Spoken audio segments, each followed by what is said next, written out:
என் மகனே, என் மகளே, இனி தீங்கை காணாதிருப்பாய் என்று ஆண்டவர் உங்களை பார்த்து சொல்லுகிறார். நிந்தைகள், அவமானங்கள், இழப்புகள், வேதனைகள், நெருக்கங்கள் எல்லாவற்றையும் கண்டுவிட்டாய். இனி தீங்கை காண மாட்டாய். அப்ப இனி நன்மைகள் உனக்கு உண்டாகும். அதுதான் ஆண்டவர் உங்களுக்கு கொடுக்கிற வாக்கு தத்துவம். பிரியமானவர்களே, இயேசு கிறிஸ்துவின் நாமத்தில் உங்களுக்கு என் அன்பின் வாழ்த்துக்கள். ஆண்டவருடைய கிருபைக்காக ஆண்டவரை நாம் துதிக்க வேண்டும். தேவன் எனக்கு என்ன ஆசீர்வாதம் வைத்திருக்கிறார், என்ன வாக்கு தத்தத்தை கொடுத்து என்னை ஆசீர்வதிக்க போகிறார், இந்த எதிர்பார்ப்பு எல்லாருக்குள்ளும் காணப்பட்டு கொண்டிருக்கிறது. உங்களோடு கூட ஆண்டவர் பேசுகிறார். உங்களுக்கு கொடுத்த வாக்கு தத்தத்தை தான் நான் உங்களோடு பகிர்ந்து கொண்டு நான் ஜெபிக்க போகிறேன்.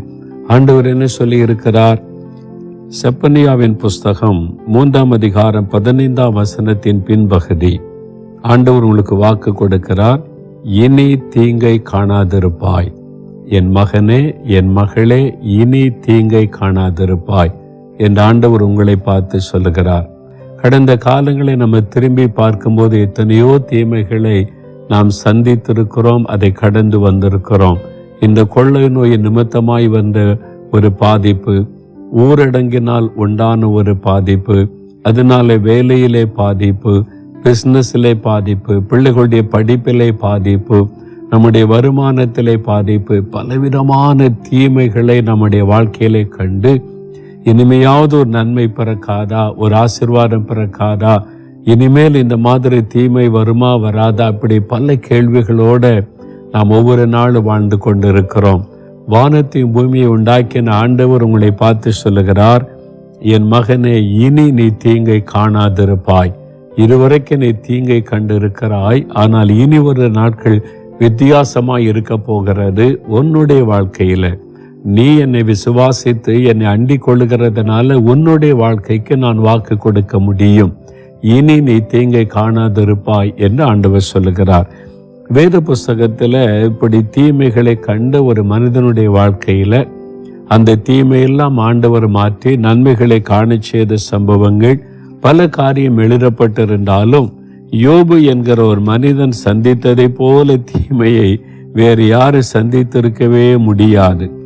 அதனால இந்த யோபுடைய வாழ்க்கையில என்ன நடந்தது, என்னென்ன தீமைகளை சந்தித்தார், அந்த தீங்குகள் இனி வராதபடி தேவன் எப்படி நடத்தினார் என்பதை அறிந்து கொண்டால் நம்முடைய விசுவாசம் பலப்படும். பாருங்களேன், யோபுடைய வாழ்க்கையில யோபு 1ஆம் அதிகாரத்தில் முதல் 2 வசனம் நீங்கள் வாசித்தால், அவர் உத்தமன் என்று ஆண்டவரால் சாட்சி பெற்றவர். ஆண்டவரே சொல்றார், உத்தமன், நீதிமான் என்று சொல்லுகிறார். அவர் ஒரு பெரிய செல்வ சீமானாய் இருந்தவர். அவருடைய வாழ்க்கையில 10 பிள்ளைகள் இருந்தாங்க, சொத்துக்கள் ஏராளமாக இருந்தது, வேலைக்காரிகள் இருந்தாங்க, ஊரிலேயே கனப்படுத்தப்பட்ட மனிதராய் இருந்தார், செல்வ சிறப்போடு கூட வாழ்ந்த, பேர் புகழோடு வாழ்ந்த ஒரு மனிதர். அவருடைய வாழ்க்கையில நடந்த காரியத்தை குறித்து நம்ம இந்த புஸ்தகத்தில் வாசிக்க முடியும். ஒரு ஸ்டேஜ் வரும்போது என்ன சொல்றார் பாருங்க. யோபு 30ஆம் அதிகாரம் 26, 27 வசனத்துல, நன்மைக்கு காத்திருந்த எனக்கு தீமை வந்தது, நன்மைக்கு நான் காத்திருந்தேன், எனக்கு தீமை வந்தது. வெளிச்சம் வர பார்த்து கொண்டிருந்த எனக்கு இருள் வந்தது, என் வாழ்க்கையே இருளாகிவிட்டது. உபத்திரவத்தின் நாட்கள் என்மேல் வந்தது என்றவர் சொல்லுகிறார். 16ஆம் வசனத்துல, உபத்திரவத்தின் நாட்கள் என்னை பிடித்து கொண்டது என்பதாய் சொல்லுகிறார். அந்த மாதிரி நான் தீமைகளை நான் சந்தித்து விட்டேன். தீமை என் வாழ்க்கையில ஏராளமாய் வந்து விட்டது. தீங்கு நாட்களைத்தான் நான் கண்டிருக்கிறேன். நன்மையான நாட்களை எதிர்பார்த்திருந்தால் தீமையான நாட்கள் தான் எனக்கு வந்திருக்கிறது என்று மன வேதனையோடு சொல்லுகிறதை நம்ம பார்க்கிறோம். அப்படி என்ன தீங்கு அவருக்கு ஏற்பட்டது? இவருடைய சரித்திரத்தை நம்ம வாசிக்கும் போது, சாத்தான் அவருக்கு விரோதமாக எழும்பி தேவனுடைய உள்ளத்தில் தூண்டி எழுப்பி அவருடைய வாழ்க்கையில பல தீமைகளை செய்யும்படி அவன் காரியங்களை நடப்பித்தது வேதத்திலே நாம் பார்க்கிறோம். அவர் சந்தித்த தீமைகள் என்னென்ன? முதலாவது பாருங்க, அவர் சொத்துக்களை எல்லாம் இழந்து விட்டார். யோபு 1ஆம் அதிகாரம் வாசிக்கும் போது, அவருக்கு இருந்த ஆடு, மாடுகள், ஒட்டகங்கள், வேலைக்காரிகள் சொத்துக்களை எல்லாம் இழந்து விட்டார். இருந்ததெல்லாம் இழந்து போன ஒரு நிலைமை. 2வது பாருங்க, அவருக்கு 10 பிள்ளைகள் இருந்தார்கள், பிள்ளைகளை இழந்துட்டார். ஒரே நாள்ல ஒரு விபத்துல 10 பிள்ளைகளும் மரித்து போனாங்க. பிள்ளைகளை எல்லாம் அவர் இழந்து விட்டார். எப்படி பாருங்க, தீமைக்கு மேல் தீமை, தீங்குக்கு மேல் தீங்கு அவருடைய வாழ்க்கையை தாக்கி அவரை வேதனைப்படுத்தி விட்டது பாருங்க. மூன்றாவது பாருங்க, குடும்ப சமாதானத்தை, குடும்ப உறவை அவர் இழந்து விட்டார். அவருடைய மனைவி சொல்றாங்க, இன்னையா கர்த்தர், இன்னும் உத்தமத்துல நிக்கிறீங்க, இவ்வளவு நம்ம எல்லாத்தையும் சந்திச்சிட்டோம், இழப்புகளை சந்திச்சிட்டோம், இனி தேவனை தூஷித்த ஜீவனை விடும் என்பதாக வேதனையான வார்த்தை சொல்லுகிறதை பார்க்கிறோம். அது யோபுடைய உள்ளத்தை மிகவும் காயப்படுத்தினது. குடும்ப சமாதானமே பாதிக்கப்பட்டு போனது. 2ஆம் அதிகாரத்துக்கு வரும்போது அவருடைய சரீரம் நோயினால் தாக்கப்பட்டு கொடிய பற்களால் பாதிக்கப்பட்டு அவர் பாருங்க, இடுப்பில் துண்டை உடுத்தி கொண்டு சாம்பல உட்கார்ந்து இருக்கிறார். உடை கூட தரிக்க முடியாத நிலைமையில சரீரம் நோயினாலே பாதிக்கப்பட்டு விட்டது. அதனால சரீர ஆரோக்கியத்தை இழந்து விட்டார். இந்த வேதனை, அப்புறம் மதிப்பு மரியாதை, ஜனங்கள்லாம் ஒரு காலத்துல யோபு உத்தமன், அவர் எவ்வளவு நீதிமான், தேவனுக்கு பயந்து நடக்கிறவர், அதனால அவருடைய வாழ்க்கை ஆசீர்வாதமா இருக்குன்னு சொன்னவங்க எல்லாம் பரிகாசம் பண்ண ஆரம்பிச்சிட்டாங்க. உத்தமனாகிய யோபு பரிகாசம் பண்ணப்படுகிறான் என்று வேதத்தில் எழுதப்பட்டு இருக்கிறாரு. அவருடைய ஊரார், தெரிஞ்சவங்க, சொந்தக்காரங்க எல்லாம் ஒதுங்கிட்டாங்க அவரை விட்டு. அவருடைய சொந்த பிற உடன்பிறப்புகள் எல்லாரும் ஒதுங்கிட்டாங்க. ஏன்னா இந்த மனுஷன் என்ன பாவம் செய்தானோ, என்ன அக்கிரமம் செய்தானோ, இதெல்லாம் வந்திருக்கிறது என்று அவரை குற்றப்படுத்தி, அவரை காயப்படுத்தி அவரை விட்டு எல்லாரும் விலகிட்டாங்க. சொந்தங்கள் விலகிவிட்டது, உறவுகள் விலகிவிட்டது, மனைவி தூரமாக்கி போய்விட்டார்கள். எல்லாவற்றையும் இழந்து இதை விட ஒரு தீங்கு ஒரு மனிதனுக்கு என்ன வந்திருக்க முடியும்னு யோசித்து பாருங்க. அவ்வளவு தீமைகளை அவர் அனுபவித்தார். அதனால தூக்கத்தை எல்லாம் அவர் இழந்துட்டார். பாருங்க, யோபு 7ஆம் அதிகாரம் 4ஆம் வசனத்தில் அவர் சொல்லுகிற ஒரு வார்த்தையை நம்ம வாசிக்கிறோம். அவர் நான் படுத்து கொள்ளுகிற போது எப்பொழுது எழுந்திருப்பேன், ராக்காலம் எப்பொழுது முடியும் என்று சொல்லி கிழக்கு விளக்கு மட்டும் அரண்டு பொருளுகிறதினால் எனக்கு போதும் என்று ஆகிவிடுகிறது. ராத்திரியெல்லாம் தூக்கம் இல்லை, சரீர வேதனை ஒரு பக்கம், மனதின் பாரம் ஒரு பக்கம், எல்லாவற்றையும் இழந்து போன சூழ்நிலை, அவமான நிந்தை ஒரு பக்கம். இந்த மாதிரி அவருடைய சிநேகிதர்கள் வந்து என்ன சொல்றாங்க, அவரோடு கூட துக்கப்பட்டால் அவரை குற்றப்படுத்துறாங்க, உன் மேலேதான் அப்படி குற்றம் இருக்கும் என்று. இப்படி எல்லா விதத்திலும் நெருக்கப்பட்டு தீமைக்கு மேல் தீமை, தீங்குக்கு மேல் தீங்கு அனுபவித்த ஒரு மனிதர் பாருங்க. இதற்கு மேல ஒரு மனிதனால் ஒரு தீங்கை காண முடியாது என்கிற அளவுக்கு அவர் தீங்கை அனுபவித்தார். ஆனால் இந்த தீமைக்கெல்லாம் காரணம் யாரு அப்படின்னு பார்த்தா சாத்தான். பொல்லாத சாத்தான் தான் யோபுக்கு விரோதமாய் எழும்பி இந்த தீங்கை எல்லாம் கொண்டு வருகிறான். யோவான் 10ஆம் அதிகாரம் 10ஆம் வசனத்தில் இயேசு சொன்னார், திருடனாகிய பிசாசு அவன் திருடவும் கொல்லவும் அழிக்கவும் வருகிறான். அவன்தான் எல்லா தீங்குக்கும் காரணம். அவன்தான் நம்முடைய வாழ்க்கையில நம்ம சந்திக்கிற எல்லா தீமையான காரியத்திற்கும் காரணம். தடைகள், இழப்புகள், நிந்தைகள், அவமானங்கள் எல்லாவற்றிற்கும் அவன் பொல்லாத மனிதர்களை எழுப்பி நமக்கு விரோதமாய் செயல்படுகிறான் பாருங்க. அதனால் அவன்தான் எல்லா மனிதர்களையும் நமக்கு விரோதமாய் தூண்டிவிட்டு காரியங்களை செய்கிறவன் பாருங்கள். சத்துருக்களை தூண்டிவிட்டு அவனுடைய சொத்துக்களை எல்லாம் கொள்ளையடிக்க வைத்து விட்டான். அவனுடைய மனைவி அவன் தூண்டிவிட்டு மனைவி அவனுக்கு விரோதமாய் நிந்திக்கவும் அவனை காயப்படுத்தும்படி பேசும்படி செய்து விட்டான். அவனுடைய நண்பர்கள் வர்றாங்க, அந்த நண்பர்களும் அவனை குற்றப்படுத்தி அவனை வேதனைப்படுத்தும்படிக்கே செய்து விட்டான். ஊரார் பாருங்க, எல்லாரும் அவனை பரிகாசம் பண்ணுகிறாங்க. யோபு 12ஆம் அதிகாரம் 4ஆம் வசனத்துல உத்தமனாகி யோபு பரிகாசம் பண்ணப்படுகிறான். அந்த மாதிரி ஒரு வேதனை இந்த மனிதர்களை கொண்டு சாத்தான் காரியங்களை செய்து விட்டான். இன்னைக்கு உங்க வாழ்க்கையில தீங்கு இல்ல பல தீமைகளை சந்திச்சிருக்க, இழப்புகள், வேதனைகள், வியாதிகள், நெருக்கங்கள், யார் இதற்கு காரணம்? பொல்லாத பிசாசு. அவன்தான் நம்முடைய சத்துரு. அவன் நமக்கு விரோதமாய் எழும்பி மனிதர்களை எழுப்புகிறான். அவன் நமக்கு தீங்கான காரியத்தை செய்கிறான். நம்மை சோர்ந்து போக பண்ணி நம்மை அழித்து விட வேண்டும் என்று இந்த காரியத்தை எல்லாம் செய்கிறான். ஆனால் யோபு இந்த காலத்திலும் ஒரு காரியத்தை அவர் இழந்து போகவில்லை. என்ன தெரியுமா? யோபு 13ஆம் அதிகாரம் 15ஆம் வசனத்தில் சொல்லுகிறார், அவர் என்னை கொன்று போட்டாலும் அவர் மீது நம்பிக்கையாயிருப்பேன். தன் நம்பிக்கையை, ஆண்டவர் மேல வைத்திருந்த நம்பிக்கையை, விசுவாசத்தை அவர் இழக்கவில்லை. அதுதான் பெரிய ஒரு ஆசீர்வாதம். எனக்கு அன்பானவர்களே, கொள்ள நோய் காலத்திலும், ஊரடங்கு காலத்திலும், இழப்பிலும், நஷ்டத்திலும் ஒரு காரியத்தை நம்ம இழந்து விடாமல் இருந்தோம் பாருங்க. அது ஆண்டவர் மேல வைத்திருக்கிற நம்பிக்கை, அவர் மேல வைத்திருக்கிற அன்பு, அவர் மேல வைத்திருக்கிற விசுவாசம், அதை இழக்காமல் இருந்தாலே நீங்கள் எல்லாவற்றையும் திரும்ப பெற்றுக்கொண்டு தீங்கு நாட்களை கடந்து சுலபமாய் முன்னேறி போவீங்க. யோபுக்குள்ள அந்த நம்பிக்கை மாத்திரம் அவர் இழந்து போகவில்லை. அவர் சொல்லுகிறார், யோபு 19ஆம் அதிகாரத்தில் 25, 26 வசனத்தில் வாசிக்கும் போது, நான் ஆராதிக்கிற என் மீட்பர் உயிரோடு இருக்கிறார் என்றும் அவர் கடைசி நாளில் பூமியின் மேல் நிற்பார் என்றும் நான் அறிந்திருக்கிறேன். அவர் ஒரு நாள் ராஜாதி ராஜாவாய் வருவார், தேவாதி தேவனாய் வருவார், முழு உலகத்தை ஆளுகை செய்யும்படி உலகத்தின் மீது அவர் நிற்பார், நான் அதை அறிந்திருக்கிறேன் என்பதாய் சொல்லுகிறார். தன்னுடைய நம்பிக்கை, ஆண்டவர் மேல வைத்திருக்கிற விசுவாசத்தை அவர் இழக்கவில்லை. சொல்லுகிறார், இந்த என் தோல் முதலானவைகள் அழுகி போனாலும் நான் என் மாம்சத்தில் இருந்து தேவனை நான் பார்ப்பேன். நானே அவரை பார்ப்பேன், அந்நிய கண்கள் அல்ல, நான் அவரை பார்ப்பேன். அவர் மறுபடியும் திரும்ப வருவார், முழு உலகத்தையும் அவர் ஆளுகை செய்வார், தீமைக்கெல்லாம் அவர் முடிவை உண்டாக்குவார், பிசாசின் கிரியைகளுக்கெல்லாம் முடிவை உண்டாக்கி அவனை பாதாளத்தில் அடைத்து போடுவார். அவர் முழு உலகத்தையும் ஆளுகை செய்வார். அதில் சந்தோஷம், நிம்மதி, அதில் வியாதி இல்லை, பிரச்சனை இல்லை, மரணம் இல்லை, துக்கம் இல்லை, பாவம் இல்லை. அப்படிப்பட்ட ஒரு மகிழ்ச்சியான ஒரு வாழ்க்கையை, ஒரு உலகத்தை அவர் ஸ்தாபித்து தருவார். அதில் நான் மகிழ்ச்சியோடு வாழுவேன். அதான் நம்முடைய நம்பிக்கை.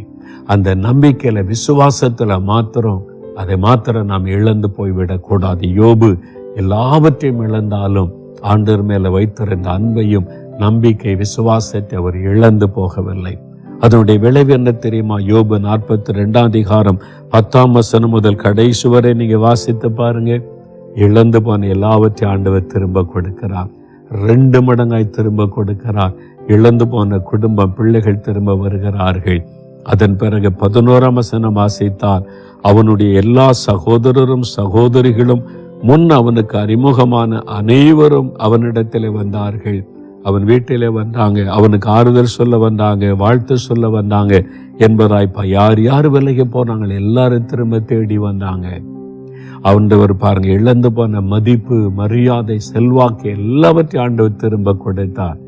அதன் பிறகு யோபுக்கு அப்படியே இழப்பு வந்துச்சா? அதன் பிறகு இதுதான், இது ஒரு முறை தான். அதுக்கு பிறகு அப்படி இழப்பு, நிந்தை, அவமானம் அதன் பிறகு வரவே இல்லை. ஏன்னா இனி தீங்கை காணாதிருப்பாய். ஒரு முறை நீ கண்டுட்ட, ஒரு முறை இந்த பாதையில கடந்து போனாய், இனி தீங்கை காண மாட்டாய். அதான் வாக்குத்தத்த ஆண்டவர் சொன்னபடி. அதன் பிறகு யோபு தீமை காணவில்லை. வசனம் 16, 17 பாருங்க. அதற்கு பின்பு யோபு 140 வருஷம் உயிரோடு இருந்து 4 தலைமுறையாக தன் பிள்ளைகளையும் தன் பிள்ளைகளுடைய பிள்ளைகளையும் கண்டான். யோபு நெடுநாள் இருந்து பூரண வயதுள்ளவனாய் மரித்தான். எவ்வளவு பெரிய ஆசீர்வாதம் பார்த்தீங்களா யோபுக்கு?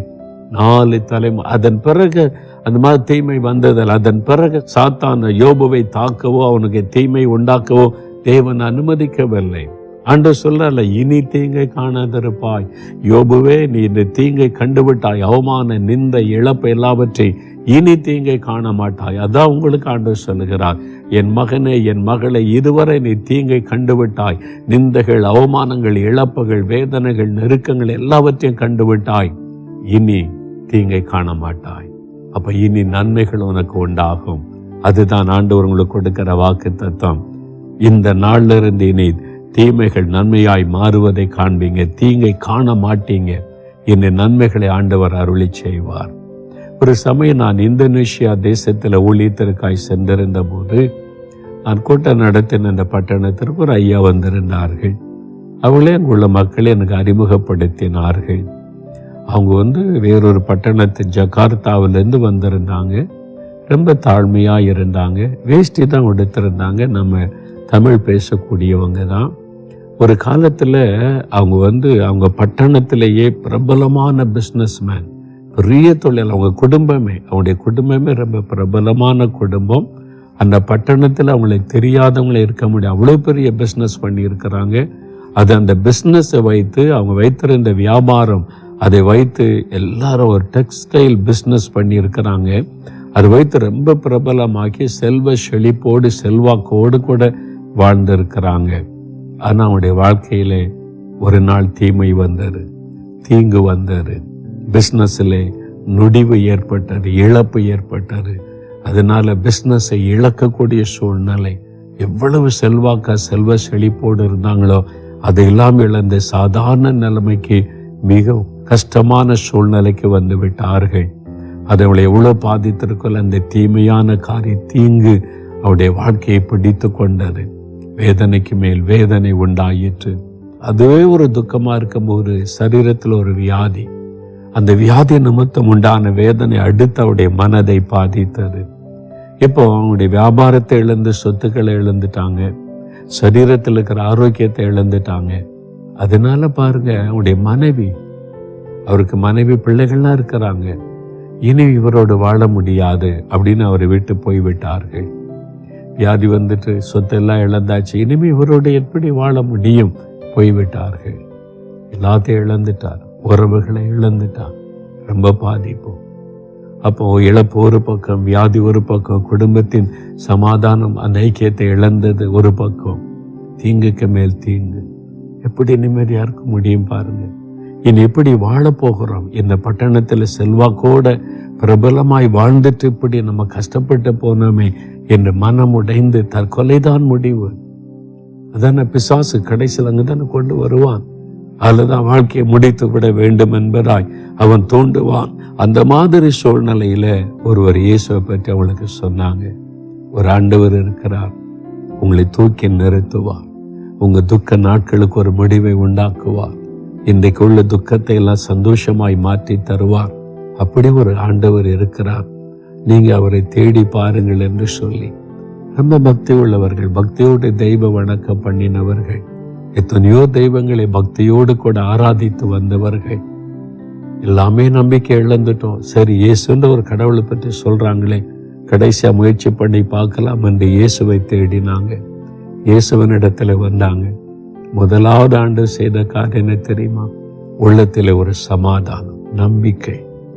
இல்லை, இனி என்னை வாழ வைக்கிறதுக்கு ஒரு ஆண்டவர் இருக்கிறார், நாங்களும் வாழ்ந்திருப்போம், நான் மறுபடியும் எழுந்திருப்பேன், என் துக்கத்திற்கு முடிவு வரும், ஆண்டவர் என் துக்கத்துக்கு முடிவை உண்டாக்குவான் என்கிற ஒரு விசுவாச நம்பிக்கை அவருடைய உள்ளத்தில் ஆண்டவர் கொடுத்தார். இரண்டாவது ஆண்டவர் செய்த காரியம் பாருங்க, அவருடைய நோய்களை குணமாக்கினார். அவருடைய சத்து இந்த வியாதியில விலகினது, நல்ல சுகம். இப்பொழுது இன்னும் இயேசுவின் மீது அன்பு அதிகமானது. அவர் எனக்கு நம்பிக்கை கொடுத்து விட்டார், எனக்குள்ள ஒரு சுகத்தை கொடுத்து விட்டார், பெரிய ஒரு சந்தோஷம். மனைவி திரும்ப வந்துட்டாங்க, உடைந்த குடும்பம் திரும்ப கட்டப்பட்டது, உறவுகள் சரியாக்கப்பட்டது, ஒரு பெரிய சந்தோஷம். ஆண்டவர் பாருங்க, அற்புதமாக இந்த தீங்கான காரியத்தை எல்லாம் நன்மையாய் மாற்றி கொடுத்து கொண்டே இருந்தார். இப்ப எல்லாம் சரியாகிவிட்டது. இப்ப வருமானம், பிசினஸ் அதெல்லாம் இழந்துட்டேன் எப்படி என்பதாய் இழந்து போன இந்த பிசினஸை திரும்ப செய்வதற்கு வழி இல்லை. கையில ஏதோ மிச்சம் பிடிச்சு வச்சிருந்த கொஞ்சம் பணம் இருக்கு, என்ன செய்வது? ஆண்டவரை நோக்கி பார்த்தா, நான் என்ன செய்யறது? என்னுடைய வருமானத்துக்கு நான் என்ன பண்ணுவது? அப்பொழுது தேவன் ஒரு மனிதரை அனுப்பினார்.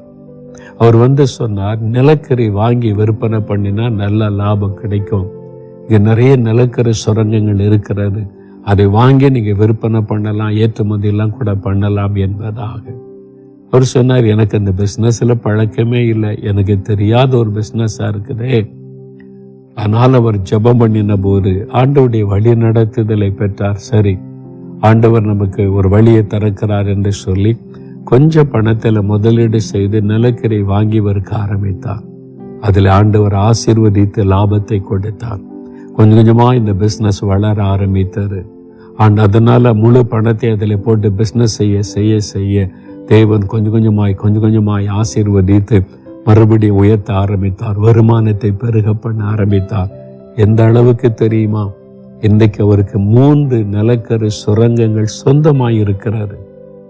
3 நிலக்கரி சுரங்கத்திற்கு அவர் ஓனர் ஆகும்படிக்கு தேவன் ஆசீர்வதித்து முன்பை காட்டிலும் உயர்த்தி மேன்மையாய் வைத்து விட்டார். அதன் பிறகு இத்தனை ஆண்டுகள் கடந்து வந்து விட்டார். அதன் பிறகு தீங்கை காணாதபடி கர்த்தர் காத்து கொண்டு வருகிறார். இனி தீங்கை காணாதிருப்பாய். அப்படின்னா என்ன அர்த்தம்? இனி நான் உனக்கு நன்மை செய்ய போகிறேன். இனி அந்த தீங்கு உன்னை தொடர்ந்து வராது. இனி நன்மைகளை காண்பாய். அதுதான் ஆண்டவர் உங்களுக்கு கொடுக்கிற வாக்கு தத்துவம். பாருங்க, அந்த குடும்பத்தை வாழ வைத்து அந்த தீங்கிலிருந்து விடுதலையாக்கிய நன்மைகளை காண செய்த ஆண்டவர் உங்களுக்கு செய்வார். உங்களோடு தான் ஆண்டவர் பேசுகிறார். ஒரு சமயம் ஒரு தாயார் தன்னுடைய மகளை அழைத்து கொண்டு வந்தார்கள். அந்த மகள் ரொம்ப துக்கமாய் சோகத்தோடு இருந்தார்கள். காரணம், 3 முறை அவளுக்கு கரு சிரவு ஏற்பட்டு விட்டது. கர்ப்பம் உண்டாகி 3 முறை சில மாதங்கள்ல அந்த கரு சிதைக்கப்பட்டு போனது. 3 முறை பாதிச்சதுனால மனம் ரொம்ப சோர்ந்து விட்டது. இனிமேல் எனக்கு அந்த ஒரு ஆசீர்வாதம் இல்லாமல் போய்விடுமோ, அந்த தீங்கு தொடர்ந்து தாக்கி தாக்கி தாக்கி சரீரம் பலவீனப்பட்டு மனதும் சோர்ந்து விட்டது. இனிமேல் அவ்வளவுதான், எனக்கு ஒரு குழந்தை பிறக்க வாய்ப்பு இல்லை. அப்படி அவங்களுக்குள்ள ஒரு பயம். அப்படியே கர்ப்பம் தரித்தாலும் இந்த குறிப்பிட்ட மாதம் வரும்போது அது அழிந்து விடுமே என்கிற பயம் அவங்களுக்குள்ள. அந்த தீங்கை பார்த்து பார்த்து அவருடைய மனதில் சோர்வு. நான் அவளோடு பேசின போது அது எவ்வளோ நாளில் எத்தனை மாசத்துல சம்பவிக்கும், என்ன நடக்கிறது சொல்லுங்கன்னு கேட்டபோது ஒரு காரியம் சொன்னார்கள். அந்த குறிப்பிட்ட மாதம் 4 மாதம் 5 மாதம் அந்த குறிப்பிட்ட மாதம் வரும்போது அந்த குறிப்பிட்ட ஒரு நாளில் இரவில் ஒரு சொப்பனம் தோன்றும். அந்த சொப்பனத்தில் சர்ப்பம் தோன்றும், பாம்பு தோன்றும். அதை பார்த்து பயந்து எழுந்திருப்பாங்க. அவ்வளவுதான், கர்ப்பம் அழிந்து விடும். ஒரு சர்ப்பத்தின் ஆவி, ஒரு பாம்பின் ஆவி அவருடைய கர்ப்பத்தை அழித்து கொண்டிருந்தது. தீமை செய்து கொண்டிருந்தது. அவருடைய ஆசீர்வாதத்தை எல்லாம் தடுத்து கொண்டிருந்தது. அப்பொழுது நான் அவளுக்காக ஜெபம் பண்ணினேன். இயேசு கிறிஸ்துவின் நாமத்தினால் இந்த தீமை கொண்டு வருகிற பிசாசு, அவருடைய கர்ப்பத்தின் ஆசீர்வாதத்தை அழித்து கொண்டிருக்கிற பிசாசு, அந்த பொல்லாத ஆவியை, அந்த சர்ப்பத்தின் ஆவியை கடிந்து கொண்டு இயேசுவின் நாமத்தில் ஜெபித்த பொழுது அவ்வளவுதான் விடுதலை. நான் சொன்னேன், மகளே, இனி நீ தீங்கை காணாதிருப்பாய். இனி பயப்படாத. இனிமே அப்படி நடந்துருமோ, 3 முறை நடந்துச்சு, இனிமே அப்படி பயப்படாத. சாத்தான் கிரியைகள் அழிக்கப்பட்டது. இனி தீங்கை காணாதிருப்பாய். இனி இழைப்பை காண்பாதிருப்பாய். இனி கர்த்தருடைய ஆசீர்வாதத்தை காண்பீங்க. சமாதானத்தோடு போங்கள் என்று ஆண்டவர் ஆசீர்வதித்தார். 2 குழந்தைகளை கொடுத்து ஆசீர்வதித்திருக்கிறார். எவ்வளவு பெரிய சந்தோஷம் இல்லை? அதன் பிறகு அந்த தீங்கை காணவில்லை. அந்த சாத்தானுடைய கிரியை அழிக்கப்பட்டது. உங்க வாழ்க்கையில பொல்லாத பிசாசு எழும்பி என்ன தீமைகளை இதுவரை தொடர்ச்சியாய் செய்து கொண்டிருந்தாலும் தடை ஏற்படுத்துவது, நஷ்டம் ஏற்படுத்துவது, நோய்களை கொண்டு வருவது, குடும்ப சமாதானத்தை கெடுப்பது, என்ன விதமான தீங்குகளை கொண்டு வந்திருந்தாலும் இன்றைக்கு அதற்கு ஒரு முடிவு. இனி தீங்கை நீ காணாதிருப்பாய் என்று ஆண்டவர் சொல்லுகிறார். இதற்குத்தான் அவர் சிலுவைக்கு போனார். இந்த தீமைகள், இந்த பொல்லாத தீமை நிறைந்த உலகத்தில் என்னை நம்பி என்னை விசுவாசித்து வரக்கூடிய என் பிள்ளைகளை நான் பாதுகாக்கணும், தீங்கைக்கு விலக்கி பாதுகாக்கணும், இந்த தீமையான பிசாசின் கிரியைகளை அழிக்கணும், என் ஜனத்தை நான் பாதுகாத்து நன்மையினால் வழி நடத்த வேண்டும், என்னை தேடி என்னுடைய அடைக்கலத்துக்குள் வரக்கூடிய ஒவ்வொருவரையும் இந்த தீங்குக்கு விலக்கி நான் பாதுகாத்து நடத்த வேண்டும் என்பதற்காக சிலுவையிலே எல்லா தீமைகளையும் அவர் ஏற்றுக்கொண்டார். பாவங்கள், சாபங்கள், வியாதிகள், வேதனைகள், நிந்தைகள், அவமானங்கள், இழப்புகள் எல்லாவற்றையும் அவர் சிலுவையிலே ஏற்றுக்கொண்டு ரத்தம் சிந்தி மரித்து 3வது நாள் மரணத்தை ஜெயித்து எழுந்தார். பிசாசனுடைய வல்லமைகளை, காலின்களை நசுக்கி போட்டார். சத்துருடைய தலையை மிதித்து போட்டார். நமக்காக, உனக்காக, உங்களுக்காக சகோதரி, உங்களுக்காக மகளே, உங்களுக்காக சகோதரி, எனக்கு அன்பான குட்டி பிள்ளைகளை, உனக்காக அவர் சிலுவையில் ஜெயம் எடுத்தார். தீமை அழித்து போட்டார். இனி தீங்கை காணாதிருப்பார். அதற்கு என்ன செய்யணும்? இயேசுவை சொந்தமாக்கி கொள்ளுங்க. அவரை விசுவாசிங்க. அவர் சிலுவையில் எனக்காக எல்லா தீமைகளை செய்து முடித்து விட்டார், சுமந்து முடித்து விட்டார். இனி அந்த பொல்லாத சாத்தானின் வாழ்க்கையில தீமையை கொண்டு வர முடியாது. இனி நன்மைகளைத்தான் நான் காண்பேன் என்று விசுவாசிங்க. ஜாம் ஜெபிக்கலாமா? அந்த விசுவாசத்தோடு ஜெபிக்கிறீங்களா? இப்ப ஆண்டவரை நோக்கி நாம் ஜெபிக்க போகிறோம். தகப்பனே, இந்த வார்த்தைகளை கேட்டுக்கொண்டிருக்கிற இந்த மகனுக்காக, மகளுக்காக, இந்த குடும்பத்திற்காக, இந்த சகோதரருக்காக, சகோதரிக்காக, இந்த குட்டி பிள்ளைகளுக்காக ஜெபிக்கிறேன். இனி தீங்கை காணாதிருப்பாய் இந்த வாக்குத்தத்தத்திற்காக ஸ்தோத்திரம். இதுவரை கண்ட தீங்குகள், இதுவரை கண்ட இழப்புகள், இதுவரை கண்ட வேதனைகள், நிந்தைகள், அவமானங்கள் எவ்வளவாய் உம்முடைய பிள்ளைகளை பாதித்திருக்கிறது. இனி தீங்கை காணாதிருப்பாய் என்ற வாக்குத்தத்தத்திற்காய் ஸ்தோத்திரம். அது எங்களுக்குரியது, எனக்குரியது, உம்முடைய மகனுக்குரியது, உம்முடைய மகளுக்குரியது, இந்த குடும்பத்திற்குரிய வாக்குத்தத்தம். நீர் வாக்குத்தத்தம் பண்ணினவர், வாக்கு மாறாதவர். இந்த வாக்குத்தத்தத்தின் ஆசீர்வாதத்தை எங்களுக்கு தருவதற்காக சிலுவையிலே எல்லா தீமைகளையும் ஏற்றுக்கொண்டு மறித்து உயிர்த்து எழுந்தீரே. இப்பொழுது அந்த இரத்தத்தின் வல்லமையை இந்த பிள்ளைகள் மேல தெளித்து நான் ஜெபிக்கிறேன். தீமைகளை உண்டு பண்ணுகிற, நஷ்டத்தை உண்டு பண்ணுகிற இந்த தீமையான கிரியைகளை உம்முடைய பிள்ளைகளுக்கு விரோதமாய் நடப்பிக்கிற போராத சாத்தானுடைய கிரியைகள் அழிக்கப்பட்டு போகட்டும். இயேசு கிறிஸ்துவின் இரத்தத்தினுடைய வல்லமையினால் அந்த கிரியைகள் எல்லாம் அழியட்டும் என்று நான் ஜெபிக்கிறேன். பொல்லாத சத்துருவை விலகி போய் இயேசுவின் நாமத்தில் என்று உன்னை கடிந்து கொள்கிறேன். நோய்களை கொண்டு வருகிற ஆவியை விலகி போய் இயேசு கிறிஸ்துவின் நாமத்தில். நஷ்டத்தை கொண்டு வருகிற ஆவியை, பயத்தை கொண்டு வருகிற ஆவியை, இழப்புகளை கொண்டு வருகிற பொல்லாத சாத்தானை, திருடனாகிய பிசாசே, இயேசுவின் நாமத்தில் இந்த பிள்ளைகளை விட்டு விலகி என்று உனக்கு கட்டளை கொடுக்கிறேன். இயேசுவின் நாமத்தில் தீமைகள் விலகட்டும், தீமைகள் விலகட்டும். இதுவரை தொடர்ந்து வந்த தீமைகள் இன்றைக்கோடு விலகட்டும். நஷ்டங்களும் இழப்புகளும் நிந்தைகளும் அவமானங்களும் இயேசுவின் நாமத்தில் விலகட்டும். இனி தீங்கை காணாதிருப்பாய் என்ற வார்த்தையின்படி இந்த நாள் முதல், இந்த நிமிஷத்தில் இந்த நன்மை உண்டாகட்டும். நல்ல சுகம், சரீர சுகம் உண்டாகட்டும். ஆரோக்கியம் அவருடைய குடும்பத்திலே உண்டாகட்டும். எல்லா நோய் நொடிகள் எல்லாம் விலகி போகட்டும். எல்லா தடைகளும் விலகி காரியங்கள் வாய்க்கட்டும். நிந்தைகள், அவமானங்கள் நீங்கி கனமும் உயர்வும் மேன்மையும் இயேசுவின் நாமத்தில் உண்டாகட்டும். பதவி உயர்வு உண்டாகட்டும். பிசினஸிலே ஆசீர்வாதம் உண்டாகட்டும். ஊழியத்திலே நன்மைகளும் ஆசீர்வாதம் உண்டாகி அற்புதங்களையும் அடையாளங்களையும் கண்டு இயேசுவின் நாமம் மகிமைக்கின்ற அந்த ஊழியங்கள், சபைகள் உயர்த்தப்படட்டும். அந்த வாலிபனுடைய வாழ்க்கையை நீர் ஆசீர்வதித்து உயர்த்தி கனப்படுத்தும். இந்த மகளை ஆசீர்வதித்து உயர்த்தி மேன்மைப்படுத்தும். இயேசு கிறிஸ்துவின் நாமத்தில் நன்மை உண்டாகட்டும். எல்லா தீமைகளும் ஒழியட்டும். இனி ஒரு நாளும் அந்த தீமைகளை காணாதபடிக்கு, இனி தீங்கை காணாதிருப்பாய் என்ற வாக்குத்தத்தத்தின் ஆசீர்வாதம் கடைசி வரைக்கும் உடைய பிள்ளைகளை தொடரட்டும் என்று அவளை ஆசீர்வதித்து ஜெபிக்கிறேன். நீர் அற்புதங்களை செய்து விட்டீர், ஆசீர்வதித்து விட்டீர். நாங்களும் துதிக்கிறோம். இனி நான் தீங்கை காண்பது இல்லை.